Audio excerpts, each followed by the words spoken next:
నమస్తే, welcome to #you. నేను మీ Rajesh.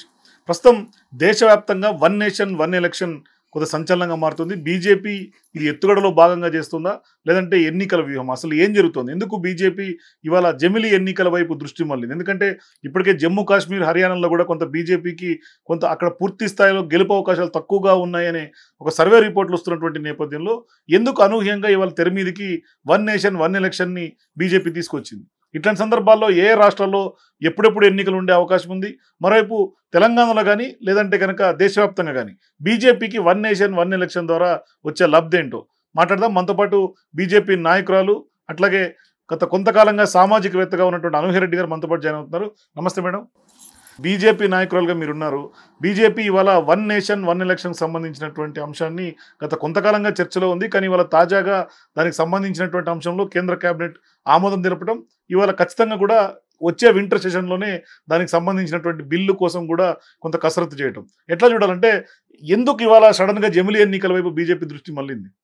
BJP దృష్టి అనే కాదండి, ప్రతి ఒక్కరు కోరుకునేది కూడా అదే అనమాట. ఎందుకంటే యాక్చువల్లీ మనం వచ్చేసి లాస్ట్ టైం పోలింగ్ జరిగినప్పుడు కూడా చూస్తున్నాము. ఎంతోమంది ఎన్నోసార్లు వచ్చేసి పోలింగ్ జరిగేటప్పుడు కొంతమంది వచ్చేసి ఓట్లకి అనుకూలంగా వచ్చేసి ఓటింగ్ చేయడానికి రాకపోవడము, అలాగే వచ్చేసి పార్టీల పరంగా వాళ్ళు కూడా అనుకూలించకపోవడము, అలాగే కొన్ని రాష్ట్రాల్లో కొంతమంది లైక్ నాయకుల వల్ల వచ్చేసి కొన్ని విషయాల్లో పార్టీలు వచ్చేసి వెనకబడిపోవడము, ఇవన్నీ ఒక దృష్టిలో వేసుకుంటే ఏమైపోతున్నాయి, డైరెక్ట్ టోటల్గా వచ్చేసి సెంట్రల్ గవర్నమెంట్ తీసుకున్నటువంటి స్టాండ్స్కి ఏదంటే బిఫోర్ లైక్ వచ్చేసి మనము డిమానిటేషన్ అనుకోవచ్చు, లైక్ వచ్చేసి లైక్ 370 ఆర్టికల్ అనుకోవచ్చు, లైక్ అన్నీ ఉన్నటువంటి like XYZ what ever it చేసి మన పిఎం గారు అమలు పరిచినటువంటి ప్రతి ఒక్క స్టాండ్లో ఏంటిదంటే లైక్ సక్సెస్ఫుల్గా చేశారు. వాటన్నిటికీ చేసినా కూడా ఇప్పుడు ఎలా అయిపోయింది అంటే లైక్ పొత్తు అనేది ఖచ్చితంగా మస్ట్ అండ్ షుడ్ అయిపోయింది. ఇక్కడ పొత్తు అనేది మస్ట్ అండ్ షుడ్ అయిపోయింది అంటే కారణాలు ఏంటివి అంటారు? ఇక్కడ రాష్ట్రాలు ప్రతి ఒక్కొక్క రాష్ట్రం ఒక్కొక్క గేమ్ ఆడుతుంది అనమాట.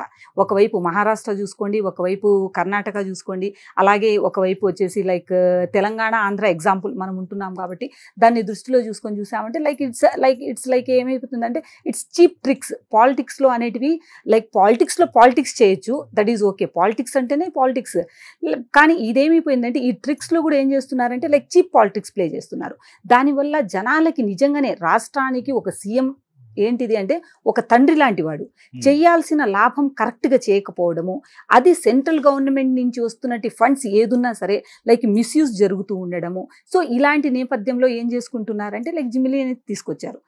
ఇది తీసుకురావడం వల్ల మనం ఒక రకంగా అంటే లైక్ దాన్ని మనం సమర్థించాల్సిన విషయం.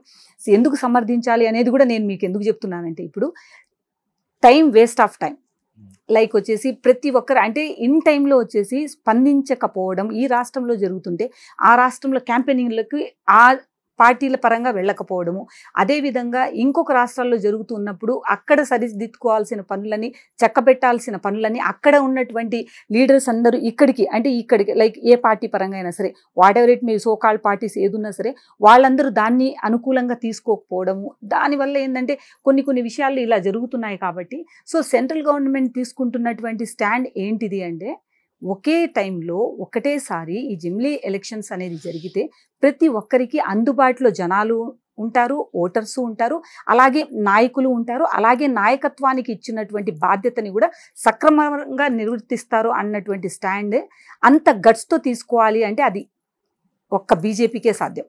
సో ఎగ్జాంపుల్ మనం అవన్నీ చూస్తున్నాం కాబట్టి సో ఇది కూడా ఇంప్లిమెంట్ చేస్తారు అని చెప్పేసి హోప్ఫుల్లీ మనం మన పిఎం గారికి మరొకసారి ధన్యవాదాలు తెలుపుకుంటూ ఈ జమిలీ ఎలక్షన్స్ ఖచ్చితంగా దాన్ని సమర్థించుకుంటూ ముందుకు తీసుకెళ్లాలని చెప్పేసి అమలుపరచాలని చెప్పేసి. కానీ ఇప్పటికే ఎన్డీఏ విషయం తీసుకుంటే దేశంలో ఇవాళ కేవలం 2 ప్రాంతీయ పార్టీల మీద డిపెండ్ అయినటువంటి పరిస్థితి. ఎందుకంటే 63 సీట్లు గత ఎన్నికలకి తగ్గింది కూడా మనం చూసాం. ఇట్లాంటి సందర్భాల్లో పార్లమెంట్లో వక్ఫ్ బోర్డు బిల్లు కానీ లేకుంటే అనేక బిల్లుల విషయంలో కొంత ముందడుగు వేసినట్టుగా వేసి బీజేపీ వెనుకడుగు వేస్తుంది. ఇట్లాంటి సందర్భాల్లో ఇవాళ జమిలీ ఎన్నికలు అసలు దేశంలో సాధ్యమా అనే చర్చ కూడా జరుగుతుంది. దానికి ఏం చెప్తారు? ఖచ్చితంగా సాధ్యమవుతుందండి. ఎందుకంటే నిజంగానే ఇప్పుడు మనం అనుకున్న ప్రకారం ఇంత ముందుకే చెప్పాను నేను, జనాల్లో ఒక అవేర్నెస్ లేకపోవడం వల్ల జమిలీ ఎలక్షన్స్ అంటే ఏమిటి అనేది తెలుసుకోకపోవడం వల్ల ఏమవుతుంది అంటే దానికి నష్టం అంటే ఓటర్స్కి నష్టం జరుగుతుంది, ఓటింగ్ చేయడానికి నష్టం జరుగుతుంది, అలాగే దాన్ని గెలిపించుకోవడాలి నిజంగా పార్టీ అంటే లైక్ ప్రజలకి సేవ చేయాలనుకున్న పార్టీకి నష్టమే జరుగుతుంది. సో ఈ నష్టాన్ని సారంగా వచ్చేసి మనము ఆలోచించుకుంటే ఖచ్చితంగా జమిలీ ఎలక్షన్స్ అనేది రావాలండి. రావడం వల్ల ఏమైతుందంటే లైక్ 1 man 1 army అన్నట్టు, like 1 time 1 voting. What is it? 1 man 1 army అంటే 1 man మోదీ ఆర్మీ లాగా ఉండాల్సిన ఎందుకంటే ఆయనకున్నంత గట్స్ ఆయన తప్ప ఇంకెవరు చేయలేరు అది. సో ఆయన ఓవర్ నైట్ అయినా కానివ్వండి, ఓవర్ డే అయినా కానివ్వండి, సింగిల్ పార్లమెంట్లో అయినా కావండి, వాట్ ఎవర్ ఇట్ మేబీ జరుగుతున్నటువంటి, ఇప్పుడు పార్లమెంట్ జరుగుతుంది కాబట్టి చేస్తున్నారు కాబట్టి, సో బిల్లు పెట్టారు కాబట్టి పాస్ చేయించాలి అంటే ఆయనకు ఉన్నటువంటి అంటే ఒక స్టాండ్ తీసుకెళ్ళాలి అన్నప్పుడు ఖచ్చితంగా ఆ స్టాండ్కి ఆయన ఫిక్స్ అయిపోయి ఉంటారు. సో ఎన్డీఏ దాని వల్ల వచ్చేసి అయినా సరే, దీని ఇంకొక కూటమి అయినా సరే, వాట్ ఎవర్ ఇట్ మేబీ ఎవరైనా సరే దానికి ఊకొట్టక తప్పదు. కానీ చాలా రాజకీయ పార్టీలు మద్దతు తెలిపే అవకాశం ఉందా ఇప్పుడు ఈ 1 nation 1 election కి? అంటే మేము అంటే it's depend on person to person అండి. అంటే అర్థం చేసుకున్న వాళ్ళకి తెలుస్తుంది అది. కానీ ఇక్కడ ఏం జరుగుతుందంటే ముందు గెలిచిన వాళ్ళు ఎవరైనా సరే ఓకే మనం ముందుకెళ్ళిపోదాం అంటారు. వెనకాల గెలిచిన వాళ్ళు నా టైం పీరియడ్ ఇంతే ఉంది కదా, నేను ఎందుకు చేయాలా అని చెప్పేసి ఆలోచించుకోవచ్చు.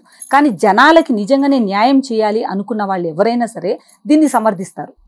అంటే మేము గెలిచామా ఓడామా అన్నది పక్కన పెట్టేసి దాన్ని మనం వచ్చేసి జమిలీ ఎలక్షన్స్కి మనం వెళ్తున్నాము అంటే ఎందుకు, దీనికి ఉండాల్సిన అడ్వాంటేజ్ ఏంటిది అనేది ఖచ్చితంగా వాళ్ళు గ్రహించి ముందుకు తీసుకెళ్ళాలి. అంటే ఇప్పుడు జమిలీ ఎన్నికలు పెట్టడం ద్వారా దేశానికి లబ్ధా, బీజేపీ పార్టీకి లబ్ధా? అలా కాదండి. ఇది దేశానికి ఎప్పుడైనా సరే బీజేపీ పార్టీ ఎలాంటి స్టాండ్ తీసుకునింది అంటే దేశానికి లాభం చేకూర్చేదే తీసుకునింది తప్ప దేశానికి నష్టం కలిగించేది ఏది ఇప్పటి వరకు తీసుకోలేదు. అలాంటి స్టాండ్ తీసుకోలేదు, అలాంటి స్టాండ్లో లేదు కూడా. సో ఏంటిదంటే మనం ఏ స్టాండ్ తీసుకున్నా బీజేపీ తనకు ఏకధాటిగా తను మాట్లాడేది ఏంటిదంటే భారతదేశం మన దేశం, వసుదేవ కుటుంబం. సో ఈ నానుడితోనే దీనితోనే మనం మన దేశంలో ఉన్నాము, అలాగే చుట్టుపక్కల ఉన్న దేశాలకు కూడా మనం ఎలా ఉపయోగపడుతున్నాము అనేది లైక్ యూనివర్సల్గా ఆలోచిస్తుంది. మన దేశం గురించే కాదండి, యూనివర్సల్గా ఆలోచిస్తుంది. అది మనమే అని ఎందుకు అనుకుంటాం? కానీ ఇప్పుడు వాస్తవానికి ఎన్డీఏ కూటమి ప్రాంతీయ పార్టీల మీద డిపెండ్ అయినటువంటి నేపథ్యంలో ఈ జమిలీ ఎన్నికల ద్వారా ప్రాంతీయ పార్టీల్ని కొంత దెబ్బతీసే కుట్ర కూడా చేస్తుంది బీజేపీ అనే ఒక చర్చ, విశ్లేషణ కూడా వింటున్నాం. దానికి మీ సమాధానం? అది ఎవరు ఏమో అనుకున్నా కూడా అది వాళ్ళ విఘ్నతకే వదిలేద్దాము. కానీ దీని పర్యవసానం ఇప్పటి వరకు ఎగ్జాంపుల్ చూడండి. డిమానిటేషన్లో ఏమనుకున్నాము, అబ్బా 500 లేకపోతే ఎలా జరుగుతుంది అని చెప్పేసి అన్నారు. నోటు లేకపోతే ఎలా ఓటు వేస్తారు అని చెప్పేసి అనుకున్నారు. దెన్ వచ్చేసి ఈ క్యూలో నిలబడి ఇంతనే మనం తీసుకోవాలన్నా అనుకున్నారు. అలాగే 370 ఆర్టికల్ వస్తే డిమానిటైజేషన్ గురించి మాట్లాడుకుంటే డిమానిటైజేషన్ బేసిక్ ఏదైతే నల్లధనాన్ని నివారించాలనే ఉద్దేశంతో డిమానిటైజేషన్ తీసుకొచ్చారు. కానీ 1000 రూపాయల నోటును అదే పెద్ద నోటుగా ఉన్నటువంటి 1000 రూపాయలు తీసేసి 2000 రూపాయల నోటును తీసుకొచ్చారు. దానివల్ల దేశానికి కానీ దేశ ఆర్థిక వ్యవస్థకు కానీ ఏమైనా లాభం జరిగింది అనుకుంటున్నారు ఇప్పుడు కూడా? ఇప్పటి వరకు వచ్చేసి అంటే కొన్ని విషయాల్లో కొన్ని మనము బిహైండ్ ది కెమెరా ఉంటే బాగుంటుంది, like in front of camera మనం చెప్పుకోలేమన్నమాట. సో నో వే, నేను బీజేపీ తప్పు అని ఎలా చెప్తాను చెప్పండి. బీజేపీ ఏంటిదంటే బీజేపీ తీసుకుంటున్న ప్రతి స్టాండ్ అయినా సరే మీరు పెద్ద నోటికి చిన్న నోటు, చిన్న నోటికి పెద్ద నోటు అంటే ఇప్పుడు చూడండి తిమింగలాన్ని పట్టాలంటే చేపని ఏరేస్తారు. ఎందుకు వేస్తారు? చేప చిన్నదా పెద్దదా చెప్పండి? తిమింగలం పెద్దదా చిన్నదా? సో అదేవిధంగా ఏదైనా సరే అంత పెద్ద మీరు ఇదే చూస్తున్నారు తప్ప ఈ పెద్ద చిన్న నోటుని తీసి పెద్ద నోటు వేస్తున్నారని చెప్తున్నారు తప్ప చిన్న పనిని వదిలేసి పెద్ద పనులు చేస్తున్నారని ఎందుకు ఆలోచించట్లేదు? పెద్ద స్టాండ్స్ తీసుకున్నారని ఎందుకు, దేశానికి ఉపయోగపడేటివి ఎన్ని లబ్ధి చేకూరుస్తున్నారని చెప్పేసి ఎందుకు అనుకోకూడదు మనం?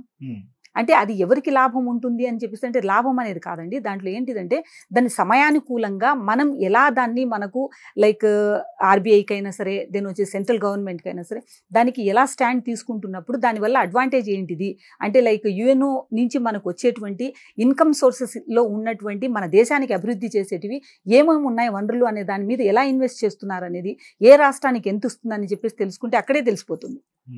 సో మనం ఈ జమిలీ ఎలక్షన్స్ వల్ల ఇప్పుడు మనము డిమానిటైజేషన్ గురించి కాదు, దీని వాస్తవానికి జమిలీ ఎలక్షన్ గురించి మాట్లాడుకుంటే ఇవాళ జమిలీ ఎలక్షన్స్కి వెళ్ళటం ద్వారా మోదీ ప్రభావంతో కొంత పార్లమెంట్లో పూర్తి స్థాయిలో గట్టెక్కచ్చు అని బీజేపీ అంచనా ఏమైనా కనిపిస్తుంది? ఎందుకంటే బీజేపీ ఐడియాలజీ ప్రకారం చూసుకున్నా లేకుంటే బీజేపీ నాయకులు చెప్తున్నది వింటే కూడా ఇవాళ పార్లమెంట్ ఎన్నికల మూడుకి అసెంబ్లీ ఎన్నికల మూడుకి ప్రజల్లో కొంత తేడా కనిపిస్తుంది. కాబట్టి ఖచ్చితంగా బీజేపీకి మోదీ చరిష్మా మరొకసారి కలిసి వస్తుంది అనే చర్చ కూడా ఉంది. దానికి ఏం చెప్తారు? ఏమండి, మోదీ చరిష్మా ఇప్పుడు లేదా అప్పుడు బిఫోర్ లేదా? అంటే కూటమి ఉంటేనే మోదీ చరిష్మా ఉందా లేదంటే బిఫోర్ లేదా?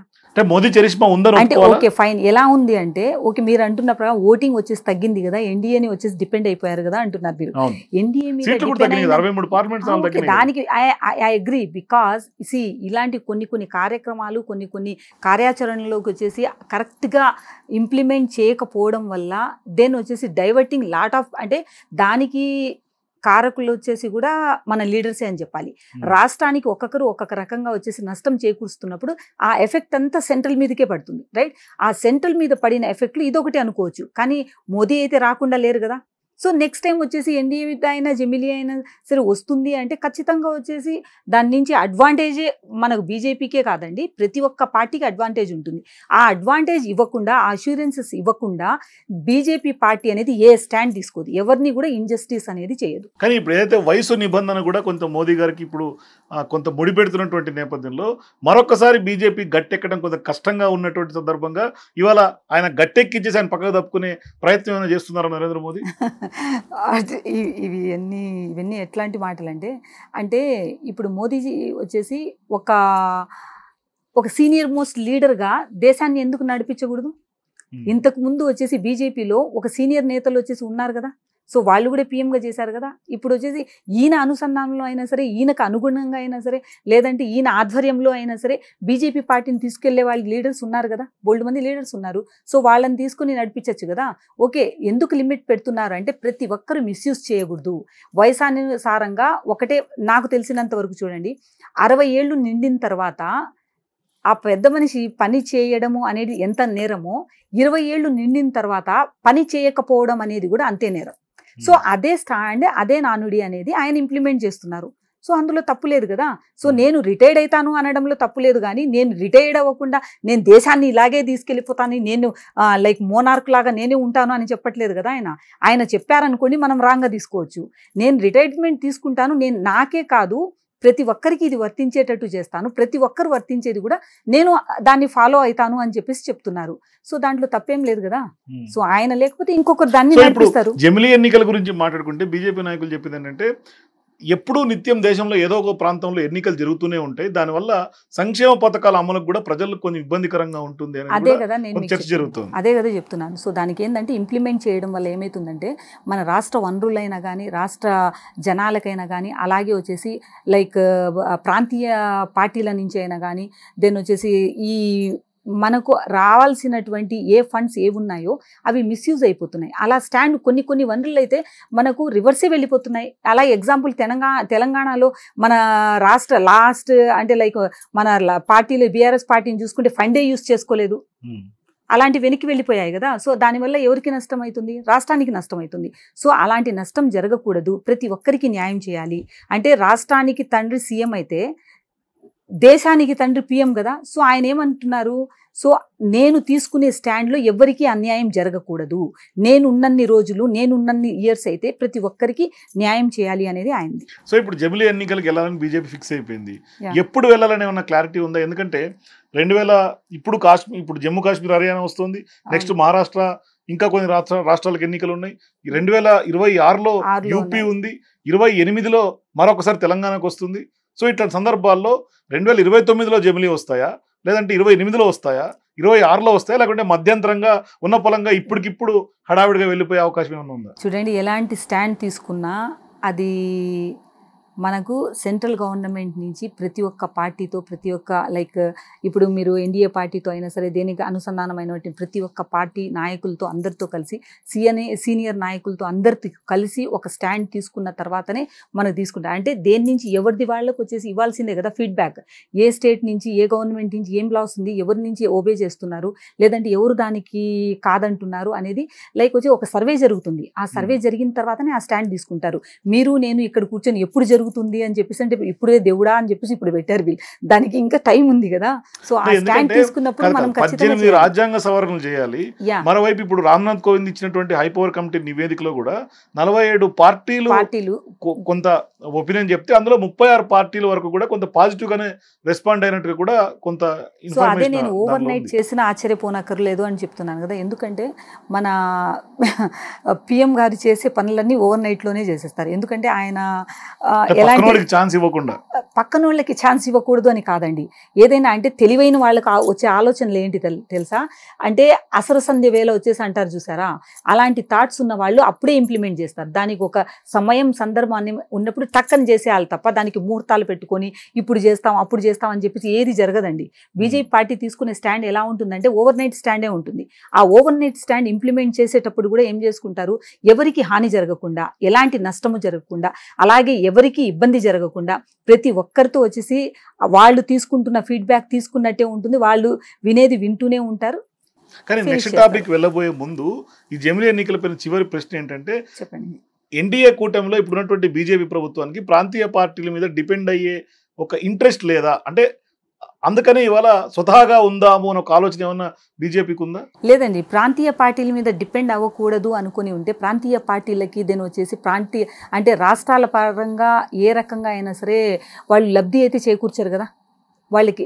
ఈవెన్ దో వచ్చేసి ఇప్పుడు మన తెలంగాణ రాష్ట్రంలో ఉన్నాము, దీని తెలంగాణ రాష్ట్రం నుంచి వచ్చేసి ఒక మన రేవంత్ రెడ్డి గారు ఉన్నారు. రేవంత్ రెడ్డి గారు ఏం చెప్పారు, నాకు సోన్స్ ఆఫీసర్స్ కావాలి అని చెప్పేసి అన్నారు. ఏమని చెప్పి 20% ఆఫీసర్స్ కావాలి, నేను ఏది చేయలేకపోతున్నాను, లైక్ రూరల్కి అర్బన్కి డిఫరెన్సెస్ లేదు అని చెప్పి ఇమీడియట్గా ఓకే చేశారు. ఎందుకు చేస్తారు అంటే పక్షపాత బుద్ధి ఉన్నింటెగిన ఇప్పుడు రాష్ట్రాలు బాగుండాలి అని ఏ సీఎం వెళ్ళినా కూడా అది పార్టీలకు అతీతంగా, పార్టీలకి ఎవరైనా సరే అతీతంగా వెళ్ళిన ఏ పార్టీ అయినా సరే, ఏ పార్టీ సీఎం అయినా సరే దానికి ఓకే చేస్తున్నారు తప్ప మీరు అది ఇది అనుకుని పార్టీలకు అనుకుని పక్షపాత బుద్ధితో అయితే చేయట్లేదు. సో నాకు తెలిసినంత వరకు 36కి 42కి it's not a big like difference, variations అయితే లేదు. సో ఖచ్చితంగా వచ్చేసి ఆయన ప్రాంతీయ పార్టీల మీద వచ్చేసి లైక్ డిపెండ్ అవుతున్నారు అనుకుంటే ప్రస్తుతానికైతే డిపెండ్ అవుతున్నారు అనే చెప్పాలి నేను. Okay fine, that is okay. ఎందుకంటే ఈ టైం ఇలా ఉంది. సో ఇప్పుడు తెలుసుకున్న సీఎంలు ఏం చేస్తారు, సపోర్టింగ్ అయితే మస్ట్ అండ్ షుడ్ కదా, ప్రతి ఒక్క రాష్ట్రానికి అయితే లబ్ధి అయితే చేకూరుస్తున్నారు కదా. సో అందరు కూడా అలాగే అనుకున్నాము. సో డిపెండ్ అయిన వాళ్ళు వచ్చేసి ఇండిపెండెంట్గా ఉండాలి అనుకోవడంలో తప్పు లేదు కదా. ఇంతకుముందు ఇండిపెండెంట్గా తీసుకున్న స్టాండ్ కరెక్ట్గా వెళ్ళాయి, కరెక్ట్గా వెళ్ళాయా లేదా చెప్పండి. ఇప్పుడు ఏమైపోతుందంటే ఒక్కొక్కరి వాదన ఒక్కొక్క రకంగా అయిపోతుంది. అలాంటప్పుడు ఏం చేస్తారు, అరే నీ వేరియేషన్స్ నా వేరియేషన్స్, ఇంకో మీ క్వశ్చన్ ఒకటి ఉంటుంది నా ఆన్సర్ ఒకటి ఉంది, అది ఎలా కుదురుతుంది చెప్పండి. సో రాష్ట్రానికి కాదు కదా, ప్రాంతీయ పరంగా దేశానికి మొత్తానికి న్యాయం చేయాలి అనుకుంటే వన్ మ్యాన్ వన్ రూలింగ్ అన్నట్టు చూసుకోవాలి. ఆ రూలింగ్ చేసేటప్పుడు ఏం చేయాలి, కరెక్ట్గా ఆయన చేస్తున్న పని ఆయనకి ఆయన మనస్సాక్షికి కరెక్ట్ అనిపించినప్పుడు పీఎం వచ్చేసి దాన్ని ఇంప్లిమెంట్ చేసేస్తారు. ప్రతి ఒక్కరు వచ్చేసి దాంట్లో ఫింగరింగ్ చేస్తూ ఉంటాము మేము, ప్రతి ఒక్కటి వచ్చేసి మేము ఆపుతూ ఉంటాము, మేమే మా వల్లనే పీఎం అయ్యారు అనే ఆ నానుడి ఏది ఉంది చూసారా, ఆ కన్సెప్షన్, రాంగ్ కన్సెప్షన్లో ఎక్కడున్నారు చూసారా, దాన్ని నిజంగానే అంటే ఒక కలుపు మొక్కలాగా తీసి పడేస్తే బెటర్. సో అలా కాకుండా ఇండిపెండెంట్గా ఆయన తీసుకుంటున్న స్టాండ్ అది కూడా దేశానికి లబ్ధి చేకూర్చే స్టాండ్ కాబట్టి అందులో తప్పులేదు కదా, మనం అనుకోవడానికి తప్పులేదు, వాళ్ళు చేయడానికి తప్పులేదు. సో ఇప్పుడు నెక్స్ట్ మీకు ఫిలిం ఇండస్ట్రీతో కూడా కొంత పరిచయాలు ఉన్నాయి, మీరు ప్రొడ్యూసర్గా కూడా ఉన్నారు. సో ఇట్లాంటి సందర్భాల్లో ప్రస్తుతం కోలీవుడ్ నుంచి మొదలు పెడితే టాలీవుడ్ వరకు గతంలో మీటూ ఎట్లయితే కుదిపిందో ఇప్పుడు ప్రస్తుతం మహిళలకు సంబంధించినటువంటి లైంగిక వేధింపులు ప్రతి ఫిలిం ఇండస్ట్రీని కూడా షేక్ చేస్తుంది. ఇట్లాంటి సందర్భాల్లో జానీ మాస్టర్ ఎపిసోడ్ చూసాం. మొన్న పూనం కౌర్ ఎవరైతే ట్వీట్ చేశారో త్రివిక్రమ్ శ్రీనివాస్ని కూడా విచారించాలి అనేది ఆమె కూడా ఆరోపణలు చేస్తున్నటువంటి పరిస్థితి. అసలు టాలీవుడ్ ఇండస్ట్రీలో ఏం జరుగుతుంది? మహిళగా మాట్లాడండి.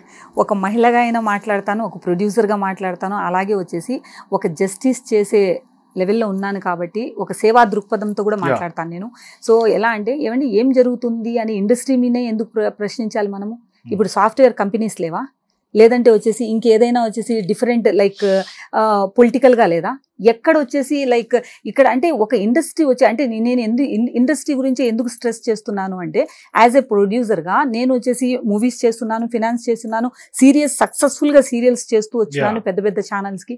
సో అలాంటి తరుణంలో ఇది ఎందుకు కాస్టింగ్ కౌచ్ అనేది ఒక అమ్మాయిలకే అని అనుకుంటున్నారు, ఏం అబ్బాయిలకి లేదా? ఉందా లేదా? ఉంటే మీరు చెప్పండి. అంటే మీడియా పరంగా మీకు ఎలాంటి వేధింపులు లేవా? వర్క్ పరంగా వేధింపులు వేరు, లైంగిక వేధింపులు వేరు. లైంగిక వేధింపులు అంటే మానసికంగా క్షోభపడడం కూడా ఒక రకంగా లైంగిక వేధింపు కాదా అది? అంటే మీ ఉద్దేశంలో కాదు అంటే నా ఉద్దేశంలో నేను అలా అనుకోవట్లేదు. అంటే మానసికంగా మనం క్షోభపడడం అనేది కూడా ఒక రకంగా లైంగిక వేధింపే అది. అంటే ఒక మనిషి వచ్చేసి ఒక అబ్బాయి అయినా సరే అమ్మాయి అయినా సరే ఒక ప్రొఫెషన్ కోసం వెయిట్ చేస్తూ ఉంటారు, ఆ ప్రొఫెషన్లో నిలదొక్కుకోవాలి అనుకుంటారు, ఆ ప్రొఫెషన్ కోసం ఎన్నో ఏళ్ళు కష్టపడుతుంటారు. అలాంటప్పుడు వాళ్ళు చేస్తున్న పనులు అంటే వాళ్ళకి ఇష్టమై కొన్ని చేసి ఉంటారు, కష్టమై కొన్ని చేసి ఉంటారు. దానికి అదే పనిగా ఇండస్ట్రీని బ్లేమ్ చేయడం అనేది తప్పు కదా. ఇండస్ట్రీలో ఉన్న వ్యక్తుల్ని బ్లేమ్ చేయాలి తప్ప ఇండస్ట్రీని బ్లేమ్ చేయకూడదు కదా. అందుకే అంటున్నా, ఇండస్ట్రీని బ్లేమ్ చేయట్లా. అందుకే పేర్లు స్పెసిఫిక్గా మెన్షన్ చేస్తూ జానీ మాస్టర్ ఎపిసోడ్, పూనం కౌర్ అనే ఒక హీరోయిన్ గతంలో నటించినటువంటి నటి త్రివిక్రమ్ శ్రీనివాస్ మీద ఆరోపణలను చేస్తున్నారు. దీని వెనకాల అల్లు అర్జున్ కూడా కొంత పాత్ర ఉందనే చర్చ కూడా జరుగుతుంది. ఇవన్నీ ప్యూర్ గా స్పెసిఫిక్ గా పేర్లు మెన్షన్ చేస్తూనే మీతో మాట్లాడుతున్నాను. ఎందుకు చెప్తానంటే చూడండి, నేను ఇప్పుడు జానీ మాస్టర్ ఇష్యూ గురించి చెప్పమంటే నేను చెప్పగలుగుతా. ఇంకా బిఫోర్ ఏంటిది అంటే వాళ్ళ గురించి వీళ్ళ గురించి బ్లా బ్లా, జానీ మాస్టర్ గురించి అంటే జానీ మాస్టర్ ఏం చేశారు అనుకుండాలి అంటే ఒక మాస్టర్ అన్న పేరుకి ఒక మచ్చ తీసుకొచ్చారు. ఫస్ట్ అంటే గురువు శిష్యుల బంధాన్ని ఒక మిస్యూజ్ అనేది చేశారు. దానికి నేను యాక్సెప్ట్ చేయను. ఎందుకంటే అదేవిధంగా ఒక ఎఫర్ట్స్ పెట్టి ఎన్నో కష్టాలతో పైకి వచ్చిన వ్యక్తికి ఇలా జరిగిందా అనే ఫీలింగ్ కూడా నాకుంది. ఎందుకంటే నేను చాలామంది మాస్టర్తోనే వర్క్ చేస్తున్నాను. లైక్ వచ్చేసి యాజ్ ఎ ప్రొడ్యూసర్గా లైక్ మన శేఖర్ మాస్టర్ అంట, దెన్ వచ్చి రఘు మాస్టర్ అంట, భాస్కర్ మాస్టర్ అంట, దెన్ ఇంకా చాలామంది మాస్టర్లతో మనం వర్క్ చేస్తున్నాము.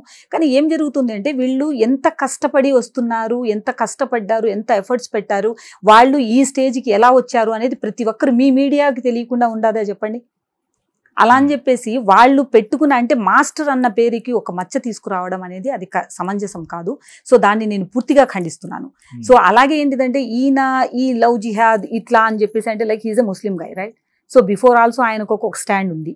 దెన్ ఆయన చేసినటువంటి లవ్ మ్యారేజ్ అదొకటి, దెన్ ఒక హిందూ అమ్మాయిని చేసుకోవడం, బై ఫోర్స్గా వచ్చేసి ఇంప్లిమెంట్ చేయడం, ఇట్లాంటివన్నీ కొన్ని చేశారు. అంటే ఇవేంటిదంటే లైక్ పర్సనల్గా వాళ్ళకు కావాల్సింది వాళ్ళు ఎలా చేయించుకోవాలి అనేది దట్ ఈస్ అప్ టు వరకు. కానీ ప్రొఫెషన్ వచ్చినంత వరకు కూడా మళ్ళీ ఇలాంటిది రిపీట్ చేశారు అంటే దానికి ఇండస్ట్రీ అనేది నేను రెస్పాన్సిబులే అనుకుంటున్నాను.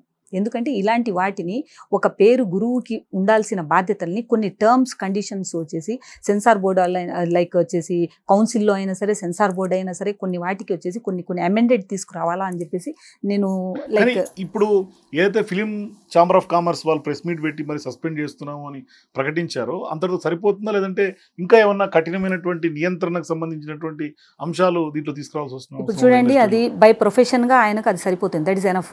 ఎందుకంటే ఆయనకు లైఫ్ లేదు. ఇన్నేళ్లు కష్టపడిన కష్టాన్ని అలా ఆయన వదిలేసుకొని వెళ్ళిపోయారు పాపం. ఎందుకంటే దానికి ఒక రకంగా నేను పాపం అనే చెప్పాలి. ఎందుకంటే ఇండివిజువల్ పర్సన్ వేరు, ఒక ప్రొఫెషనల్లీ ఒక పర్సన్ అనేది టోటలీ డిఫరెంట్ కదా. సో ఆ డిఫరెన్సెస్లో వచ్చేసరికి ఏమైపోతుంది, ఆయన కెరియర్ని టోటల్గా ఆయన డ్రాప్ చేసుకున్నట్టు. అది అంటే ఇండస్ట్రీ తరఫు నుంచి ఒక పనిష్మెంట్ ఇచ్చారు, కానీ ఒక వ్యక్తి పరంగా డ్రాప్ చేసుకున్నారా? దీని వెనకాల ఏమైనా కుట్ర దాగుందా? కుట్ర అంటే కూడా చూడండి, ఇప్పుడు జానీ మాస్టర్ ఏం చేశారండి, పవన్ కళ్యాణ్ గారికి క్యాంపెయినింగ్ చేశారు, రైట్. సో క్యాంపెయినింగ్ చేసినప్పుడు ఇది రాజకీయ పరంగా కూడా ఎందుకు తీసుకోకూడదు? పవన్ కళ్యాణ్ గారి మీద వచ్చేసి పవన్ కళ్యాణ్ గారి మీద ఎంతో మంది వచ్చేసి రివెంజ్ తీర్చుకోవాలా అని చెప్పేసి ఉన్నారు. సో ఒక వెపన్ ఇక్కడ దొరికి ఉండొచ్చు కదా, దాన్ని కూడా మనం చూడొచ్చు కదా. సో ఎందుకంటే ఇప్పటి వరకు జానీ మాస్టర్ మీద పాయింట్అవుట్ చేయని వాళ్ళు ఇప్పటి వరకు కూడా ఆయన గురించి ఎలాంటి లైక్ క్లైమింగ్స్ లేవు, ఎలాంటివి వచ్చేసి లైక్ టీజింగ్స్వి లేవు, ఎలాంటివి వచ్చేసి ఇప్పటి వరకు ఎలాంటివి లేవు ఆయన మీద. లైక్ క్రైమ్ పక్కన పెడేస్తే ఎలాంటి కంప్లైంట్స్ లేవు. అలాంటి కంప్లైంట్ లేకుండా ఏకంగా ఒకటేసారి ఓవర్ నైట్లో వచ్చేసి ఎలా మనిషి అలా చేసేస్తాడు? దెన్ ఎక్కడెక్కడి నుంచో బ్లడ్ శాంపిల్స్ అంట, అదంట ఇదంట అని రావడం, బెంగళూరులో అరెస్ట్ అవ్వడం, మళ్ళీ వచ్చేసి దెన్ స్టేయింగ్ టుగెదర్ అని చెప్పేసి చూపించడము, ఇట్లాంటివన్నీ it's really disgusting, it's weird. So ఇప్పుడు ఈ జానీ మాస్టర్ ఎపిసోడ్ తెర మీదకి వచ్చిన తర్వాత ఇన్స్టాలో కానీ సోషల్ మీడియాలో కానీ విపరీతంగా గతంలో వాళ్ళిద్దరూ కలిసి చేస్తున్నటువంటి డ్యాన్స్ వీడియోలు బాగా ట్రోల్ అవుతున్నాయి. ఎవరైతే అమ్మాయి plus Jani master practice videos బాగా ట్రోల్ అవుతున్నాయి. గంగులు అనే సాంగ్ ఏదైతే విష్ణుప్రియ అండ్ మనోజ్ చేసినటువంటి సాంగ్స్ సంబంధించినటువంటి బిట్స్ బాగా వైరల్ అవుతున్నాయి. ఆ బిట్స్ లో కూడా కామెంట్స్ చూస్తూ ఉంటే సహజంగా ఏ నెటిజన్స్ అయినా ఏ వ్యక్తి అయినా ఇట్లాంటి ఘటనలప్పుడు ఖచ్చితంగా ఖండించాలి. కానీ ఆ అమ్మాయి మీద సింపతి రాకుండా ఇప్పుడు ఆ అమ్మాయిని టార్గెట్ చేస్తా కామెంట్ రావడాన్ని ఎట్లా చూస్తారు ఒక ఇండస్ట్రీ పర్సన్గా? ఇప్పుడు చూడండి, ఇప్పుడు కెమిస్ట్రీ అనేది ఒకటి ఉంటుందండి. కంపోజింగ్ ఇప్పుడు మనం యాజ్ ఏ టెక్నీషియన్గా లైక్ వచ్చేసి ఒక ప్రొడ్యూసర్గా ఎలా అంటే ఇప్పుడు మేమేం ఎక్స్పెక్ట్ చేస్తాము, అక్కడ డ్యాన్స్ ప్రాక్టీస్లో అది వాళ్ళు చేసే ప్రాక్టీస్ కాదు, ఒక హీరోయిన్కి ఇవ్వాల్సిన స్టెప్ అది. సో ఆ కంపోజింగ్ చేసేటప్పుడు ఆ కంపేరింగ్ ఏంటిది, అక్కడ హీరోయిన్ అనుకుంటారు, హీరో అనుకుంటారు, రైట్. సో ఆ కంపారిజన్ వచ్చేసి ఆ రకంగా చూపిస్తారు తప్ప దాన్ని ఈ మనం పర్సనల్గా తీసుకొని దానికి వచ్చేసి ట్రోల్ చేసుకుంటూ ఉండడం అనేది అంత కరెక్ట్ కాదు. మనోళ్ళకి ఏంటంటే ప్రతి ఒక్కరికి 5, 6, 10 ఐడీలు వచ్చేస్తున్నాయి, నెంబర్లు ఈజీగా దొరికేస్తున్నాయి. సో దానివల్ల ఏమైపోతుందంటే ఇష్టం వచ్చినట్లు కామెంట్స్ పెట్టడం, ఇష్టం వచ్చినట్లు డ్యామేజ్ చేసుకోవడం, ఇట్లా ఇది సహజమైపోయింది. ఇది కొత్త కాదు కదా మనకు. సో మనకి దానికి అంతగా మనం రెస్పాండ్ అవ్వాల్సిన అవసరం లేదు. దీనికంటే గొప్ప గొప్ప విషయాలకి రెస్పాండ్ అవ్వాలి. ఓకే, ఒక అమ్మాయికి ఇంజస్టిస్ జరిగిందంటే ఐ అగ్రీ దట్. అక్కడ ఒక పాయింట్ కూడా మనం దాంట్లో గ్రాస్ప్ చేసుకోవాలి. ఎందుకంటే కొన్ని కామెంట్స్లో ఏం చెప్తున్నారంటే కొంతమంది నెటిజన్స్, ఇన్ని రోజుల నుంచి జరుగుతా ఉన్నటువంటి మానసిక క్షోభ అయినా లేకుంటే ఇన్ని రోజుల నుంచి వేధింపులు జరుగుతూ ఉంటే ఇప్పుడు ఎందుకు తెర మీదకి వచ్చింది అనే ఒక చర్చ ప్రధానంగా జరుగుతోంది. ఇప్పుడు దానికి ఎందుకు ఇప్పుడు కంప్లైంట్ ఇవ్వాల్సి వచ్చింది అనే చర్చ. ఇప్పుడు దానికి అదే నేను మీకు చెప్తుండేది ఏంటిదంటే, ప్రతిసారి ఒకటే సిచ్యువేషన్ అయితే రాదు, ఒకటే రకంగా అయితే ఉండదు. ఓకేనా? హ్యూమన్ టెండెన్సీ అనేది ఇట్స్ డిపెండ్ ఆన్ దట్. మనం ఎలా రియాక్ట్ అవుతున్నాము, మనం ఎలా చేస్తాము, దెన్ వచ్చేసి మన మూడ్ ఎలా ఉంది, లేదంటే అవతల రియాక్షన్ మనకు ఎలా ఉంటుంది. ఈవెన్ దో మన ఇంట్లో మన అమ్మ అయినా సరే మనకి రోజు కేరింగ్ చేస్తున్నప్పుడు కొద్దిగా డిఫరెంట్, తనకి ఏదో ఇల్నెస్ వస్తుంది, బాగుండదు, ఏదో ఆ రోజు అటెన్షన్ ఫీల్ అవుతుంది, ఏందమ్మా ఈరోజు నాకేం పెట్టలేదు అంటాం. ఈవెన్ దో అలాగే జరిగి ఉండొచ్చు కదా. సో అలా జరిగిన చిన్న చిన్న కారణాలను తీసుకుని, అంటే గోతితో పోయేదాన్ని గొడ్డలి వరకు తీసుకురావడం అంటే ఇట్లాంటివి జరుగుతాయి. అది ఇంటర్నల్గా ఏం జరిగింది ఏంటిది అంటే, అవతలోళ్ళు ఇప్పుడు అప్ స్టాండింగ్లో వచ్చేసి ఉన్నారు. జానీ అంటే నేను మాస్టర్ అనలేను. సో జానీ వచ్చేసి ఆయన అప్ స్టాండింగ్ లో ఉన్నారు. బెంగళూరులో అరెస్ట్ అయిపోయారంటున్నారు. ఇప్పుడు అదే అరెస్ట్ అయిపోయింది, ఇక్కడి వరకు ఎందుకు రాలేదని సోటి పోలీసులు అరెస్ట్ చేశారు. ఇప్పుడు కొన్ని లీగల్ ఆస్పెక్ట్స్ ఉన్నాయి కాబట్టి అది జరుగుతుంది. బట్ అఫీషియల్ గా అయితే మనకు అనౌన్స్మెంట్ లేదు, రైట్? సో ఆ అఫీషియల్ అనౌన్స్మెంట్ వచ్చినందుకు లెట్స్ వెయిట్ అండ్ సీ ఏంటిది అనేది. ఇప్పుడు ఒక వర్షనే విన్నాం మనం, ఇంకొక వర్షన్ కూడా ఉంది కదా. సో ఆ వర్షన్ ని కూడా మనం చూడాలిగా. ఇప్పుడు వాళ్ళ భార్య ఎవరైతే ఉన్నారో, జానీ వాళ్ళ భార్య, మీరు అన్నట్టుగా ఆమె మా హస్బెండ్ అట్లాంటి వాడు కాదు, ఇట్లాంటి వేధింపులకి ట్రీట్ చేసే మనిషి కాదు అని ఆమె డైరెక్ట్గా సర్టిఫికేట్ ఇస్తుంది. దాన్ని నిజమని నమ్మాలా, లేకుంటే కొంత డిఫెండ్లో భాగంగా ఇది ఒక డిఫెన్సీ ఒక చర్యగా చూడాలా? ఏమంటే ఇప్పుడు ఏ పెళ్ళాంకైనా సరే ఇన్సెక్యూర్ అనేది ఉంటుంది, కానీ ఆమె అంత కాన్ఫిడెన్స్గా చెప్తుంది అంటే ఆబ్వియస్లీ రైట్ ఉండొచ్చు కదా. మనం ఎందుకు తప్పు పట్టాలి దాన్ని? ఎందుకంటే ఇప్పుడు ఇన్నేళ్ళు తనది లవ్ మ్యారేజ్, రైట్? తనతో ఎలా ఉన్నారు, ఏం చేశారు, ఏంటిది అనేది ఆ అమ్మాయి ఆల్రెడీ కన్వర్టెడ్. ఒక హిందూ అమ్మాయి వచ్చేసి లైక్ కన్వర్ట్ అయి ఉన్నారు కదా తను, లైక్ ముస్లింలో అంటే ముస్లిం గై ఈజ్ ద, అంటే కన్వర్ట్ అయినా అవ్వకపోయినా దట్ ఈస్ డిఫరెంట్, అంటే నేను చూడలేదు కాబట్టి. బట్ ఈ మ్యారీడే విత్ ముస్లిం గై.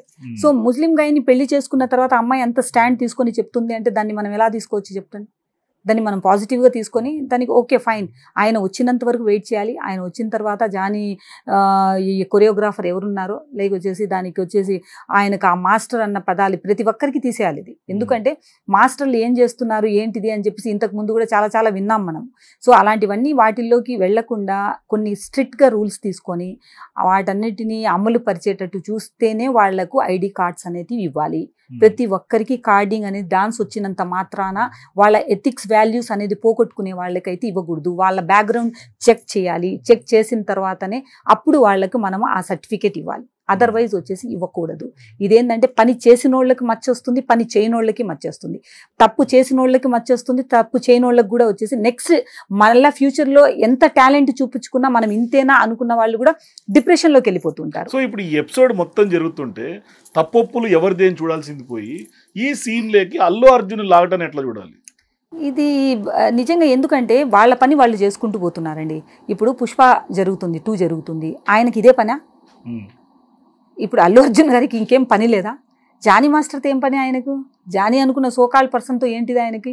లేదంటే ఇప్పుడు వస్తున్నటువంటి ఇప్పుడు సోకాల్ పర్సన్స్ ఎవరున్నారో ఈ కౌర్ అంట, అదను విజయ్ విక్రమ్ గారు అంట, అదంట ఇదంట అని చెప్పుకుని ఆ కామెంట్స్తో ఆయనకేం పని లేదా? ఆయన స్క్రిప్ట్ ఈజ్ ఎనఫ్, దెన్ ఆయన వర్క్ ఈజ్ ఎనఫ్ ఆయనకి. సో అది చూసుకోవాలి తప్ప ఆయన అది చూసుకుంటాడు కానీ ఇదంతా ఎందుకు తీసుకుంటాడండి ఈ గార్బేజ్ అంతా? సో నెక్స్ట్ మరో అంశం గురించి మాట్లాడుకుంటే, ఏపీ సీఎం చంద్రబాబు నాయుడు ఏకంగా సెన్సేషనల్ కామెంట్స్ అని అనుకోవాలి. ఆయన వ్యాఖ్యల దుమారం కొనసాగుతుంది. ఎందుకంటే పవిత్రంగా భావించే హిందువుల ఆరాధ్య దైవం వడ్డీ కాసులవాడు తిరుమల వెంకటేశ్వర స్వామి అంటే ప్రతి ఒక్కరికి కూడా ఆరాధ్య దైవం. మరీ ముఖ్యంగా దేశం కాదు ప్రపంచం అంతా కూడా తిరుమల వైపు చూస్తున్నటువంటి సందర్భాలు అనేకం ఉన్నాయి. ఇట్లాంటి సందర్భాల్లో అక్కడ పవిత్రతను దెబ్బతీసే విధంగా వైఎస్ జగన్మోహన్ రెడ్డి గత ప్రభుత్వంలో లడ్డూని నాణ్యతా లోపంగా తయారు చేయటమే కాకుండా దాంట్లో అనిమల్ ఫ్యాట్స్ కలిపారు అనేది తీవ్ర ఆరోపణలు ఇవాళ చంద్రబాబు నాయుడు చేస్తున్నారు. సో ఇట్లాంటి సందర్భాల్లో సో నిజంగానే ఇప్పుడు ప్రూవ్ అయ్యేటట్టు కూడా కనిపిస్తున్నాయి. దానికి సంబంధించినటువంటి వ్యవహారం అంతా బయటకు వస్తూ ఉంది.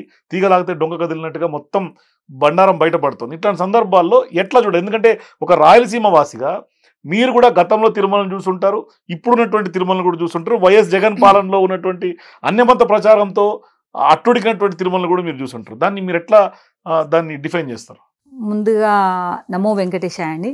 సో మీరు నిజంగా ఏంటిదంటే ఫస్ట్గా వచ్చేసి మన సివి నాయుడు గారిని అప్రిషియేట్ చేయాలి ఈ విషయంలో. ఎందుకంటే ఇప్పుడు గత ప్రభుత్వం అయినా సరే, గత ప్రభుత్వాలలో ఉన్నటువంటి వ్యక్తులైనా సరే, ఎవరైనా సరే వాళ్ళు చేస్తున్న పని ఏంటిది అని చెప్పేసి మేము ఒక రకంగా అంటే యాజ్ ఎ స్టేట్ ఎగ్జిక్యూటివ్గా, బీజేపీ స్టేట్ ఎగ్జిక్యూటివ్గా నేను కూడా కొన్నిసార్లు అంటే నేను రామజన్మభూమి నిధి నిర్మాణ అభియాన్ అడ్వైజరీ బోర్డు మెంబర్గా ఉన్నప్పుడు కొన్ని చేసామన్నమాట. కొన్ని స్టాండ్స్ తీసుకొని ఉన్నాం, కొన్ని అమెండెడ్ చేసి కూడా ఉన్నామన్నమాట. అలాగే ఏంటంటే అక్కడ జరుగుతున్నటువంటి క్వాలిటీస్ ఎలా ఉండేది పక్కన పెట్టేస్తే, ఫస్ట్ నా చిన్నప్పుడు నేను వెళ్ళినప్పుడు తిరుమలలో ఎలాంటి సందడి ఉన్నింది, ఎలాంటి లవ్లీనెస్ ఉన్నింది, ఎలాంటి వచ్చేసి లైక్ చియర్స్, లైక్ మనం వచ్చేసి ఎంత హ్యాపీగా ఎంత ఇదిగా వెళ్తున్నాము అనేది మనకు గతంలో ఉన్నది ఇప్పుడు కోల్పోయింది. ఇప్పుడు టోటల్గా ఇట్స్ స్పాయిల్డ్ అండి.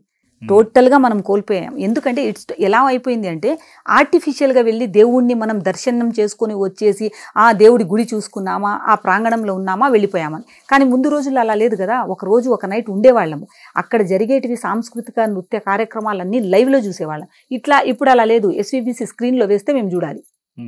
అదే అంటే లైవ్నెస్ అనేది ఎక్కడుంది చెప్పండి. మేమేం చేసాము అంటే లైక్ ఈ జానపద వృత్తి కళాకారుల సంఘానికి తెలంగాణ రాష్ట్రం నుంచి నేను గౌరవ అధ్యక్షురాలుగా ఉన్నాను కాబట్టి, సో అక్కడ వచ్చేసి అన్నమయ్య గృహ సాధన సమితి అని చెప్పేసి ఉందన్నమాట.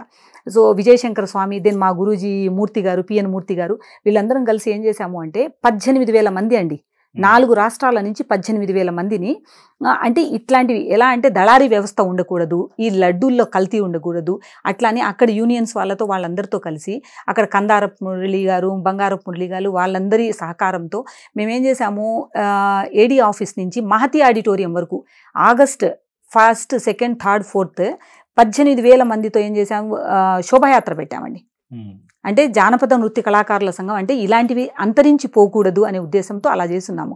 అప్పుడు మనకు ధర్మారెడ్డి గారు, ఈవో ధర్మారెడ్డి గారు మన ఎమ్మెల్యే, అంటే ఇప్పుడు ప్రస్తుత మన ఎవరున్నారు, మన కరుణాకర్ రెడ్డి గారు వచ్చేసి అప్పుడు ఎమ్మెల్యేగా ఉన్నారు, ఇప్పుడు మనకు వచ్చేసి చైర్మన్గా ఉన్నారనమాట.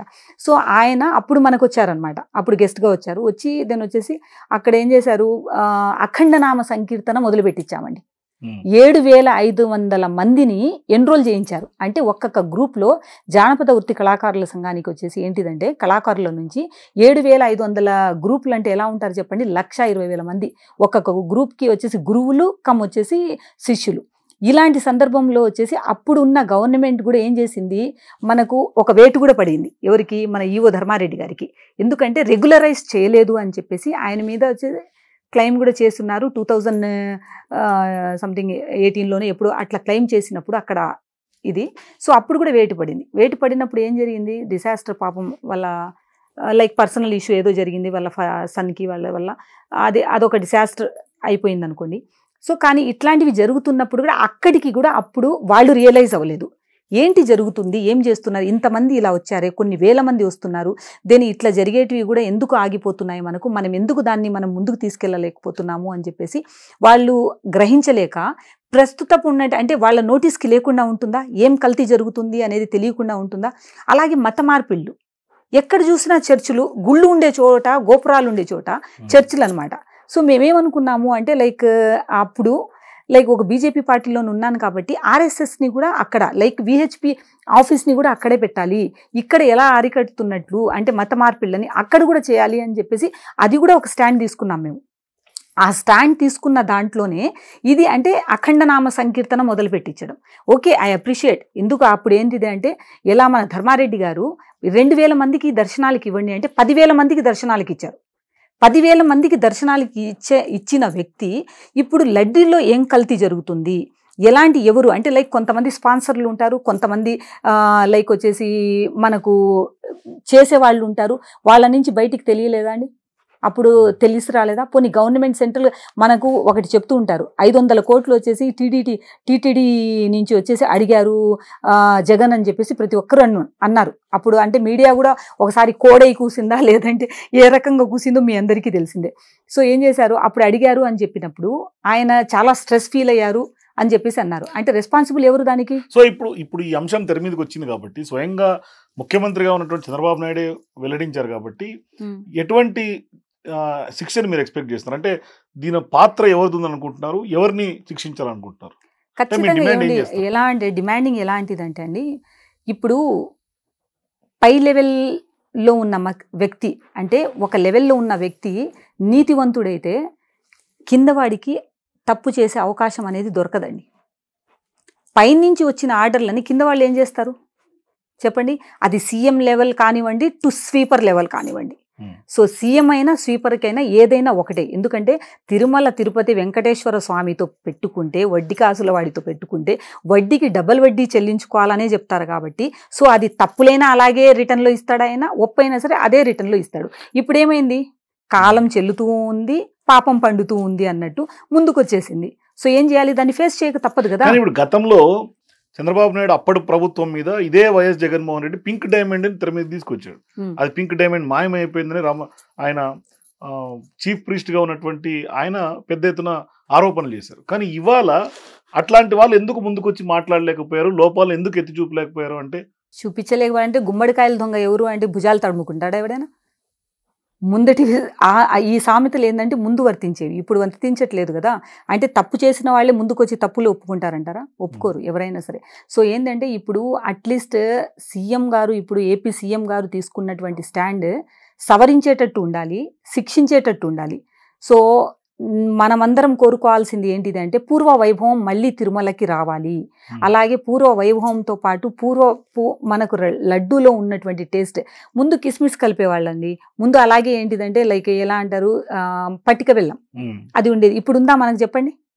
అప్పుడు ఎట్లా లడ్డు తిన్న పటిక బెల్లం మొత్తం క్వాలిటీ ఉండేది, ఇంకా కావాలనిపించేది. ఇవాళ తిరుమల లడ్డు తింటుంటే కొద్దిగానే చాలా అనిపించే స్టేజ్కి వచ్చేసింది. ఏంటి ఎలా అవుతుందంటే షుగర్ చక్కెర ఉండిపోవడము దాంట్లో, అది సంథింగ్ వచ్చేసి ఆ ఫ్లేవర్ అనేది పోయిందనమాట. సో ఆ పూర్వ వైభవాన్ని వచ్చేసి ఎవరున్నారో ఏదున్నారో దానికి అంతా చేయాలి అంటే. సో ఇప్పుడు పూర్వ వైభవం రావాలని మీరు కోరుకుంటున్నారు.